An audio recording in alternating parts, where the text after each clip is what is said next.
ಗೃಹಲಕ್ಷ್ಮಿ ಯೋಜನೆಯ ಮತ್ತೊಂದು ಅಪ್ಡೇಟ್ಗೆ ಎಲ್ಲರಿಗೂ ಸ್ವಾಗತ.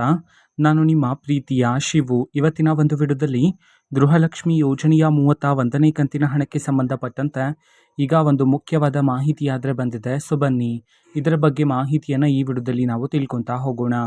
ವಿಡಿಯೋನ ಸ್ಟಾರ್ಟ್ ಮಾಡ್ತೀನಿ. ಅದಕ್ಕಿಂತ ಮೊದಲು ನೀವಿನ್ನೂ ನಮ್ಮ ಚಾನೆಲ್ಗೆ ಸಬ್ಸ್ಕ್ರೈಬ್ ಮಾಡದೇ ಇದ್ರೆ ಈ ಕೂಡಲೇ ಚಾನೆಲ್ಗೆ ಸಬ್ಸ್ಕ್ರೈಬ್ ಮಾಡ್ಕೊಳ್ಳಿ ಮತ್ತು ಲೈಕ್ ಮಾಡಿ. ಬನ್ನಿ ಈಗ ನಾವು ಮಾಹಿತಿಯನ್ನು ತಿಳ್ಕೊತಾ ಹೋಗೋಣ. ಹೌದು, ಇವತ್ತು ಗೃಹಲಕ್ಷ್ಮಿ ಯೋಜನೆಯ 31ನೇ ಕಂತಿನ ಹಣವನ್ನು ಇವತ್ತು ಬಿಡುಗಡೆ ಮಾಡಲಾಗ್ತಿದೆ ಅಂತ ಹೇಳಿ ಮಾಹಿತಿಯನ್ನಾದರೂ ತಿಳಿಸಲಾಗಿದೆ.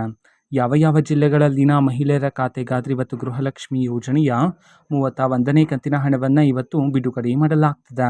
ಈ ಒಂದು ಮಾಹಿತಿಯನ್ನು ನಾವು ತಿಳ್ಕೊಳೋದಾದ್ರೆ ಇವತ್ತು ಕರ್ನಾಟಕದಲ್ಲಿರ್ತಕ್ಕಂತಹ ಈ 16 ಜಿಲ್ಲೆಗಳಲ್ಲಿನ ಮಹಿಳೆಯರ ಖಾತೆಗಾದ್ರೆ ಇವತ್ತು ಗೃಹಲಕ್ಷ್ಮಿ ಯೋಜನೆಯ 31ನೇ ಕಂತಿನ ಹಣವನ್ನು ಬಿಡುಗಡೆ ಮಾಡೋದಕ್ಕೆ ಸಂಬಂಧಪಟ್ಟಂತೆ ಇದೀಗ ಮಾಹಿತಿಯನ್ನಾದರೆ ತಿಳಿಸಿರ್ತಕ್ಕಂಥದ್ದು. ಬನ್ನಿ ಈಗ ನಾವು ಆ 16 ಜಿಲ್ಲೆಗಳ ಹೆಸರನ್ನು ತಿಳ್ಕೊತಾ ಹೋಗೋಣ. ಮೊದಲಿಗೆ ದಕ್ಷಿಣ ಕನ್ನಡ, ಧಾರವಾಡ, ದಾವಣಗೆರೆ, ಗದಗ, ಹಾಸನ, ಹಾವೇರಿ, ಕಲಬುರಗಿ, ಕೊಡಗು, ಕೋಲಾರ, ಕೊಪ್ಪಳ, ಬೆಳಗಾವಿ, ಬಾಗಲಕೋಟೆ, ಬಳ್ಳಾರಿ, ಬೀದರ್, ಬೆಂಗಳೂರು ನಗರ, ಬೆಂಗಳೂರು ಗ್ರಾಮಾಂತರ.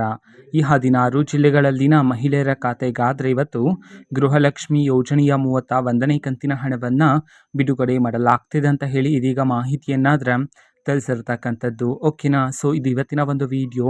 ಅದೇ ರೀತಿ ಇನ್ನು ಹಲವಾರು ಯೋಜನೆಗಳಿಗೆ ಸಂಬಂಧಪಟ್ಟಂತೆ ಮಾಹಿತಿ ಬಂದ ನಂತರ ಆದಷ್ಟು ಬೇಗ ನಾನು ನಿಮಗೆ ಇನ್ಫಾರ್ಮೇಷನನ್ನು ತಿಳಿಸ್ತೇನೆ. ಅದಕ್ಕೋಸ್ಕರ ಚಾನಲ್ಗೆ ಸಬ್ಸ್ಕ್ರೈಬ್ ಮಾಡ್ಕೊಳ್ಳಿ ಮತ್ತು ಇನ್ಫಾರ್ಮೇಷನ್ ಇಷ್ಟ ಆಗಿದ್ರೆ ನಿಮ್ಮ ಫ್ರೆಂಡ್ಸ್ ಆ್ಯಂಡ್ ಫ್ಯಾಮಿಲಿ ಮೆಂಬರ್ಸ್ಗೂ ಸಹ ವಿಡಿಯೋವನ್ನು ಶೇರ್ ಮಾಡಿ. ಜೊತೆಗೆ ಚಾನಲ್ಗೆ ಸಬ್ಸ್ಕ್ರೈಬ್ ಮಾಡಿಕೊಂಡು ಸಪೋರ್ಟ್ ಮಾಡಿ. So thank you, bye.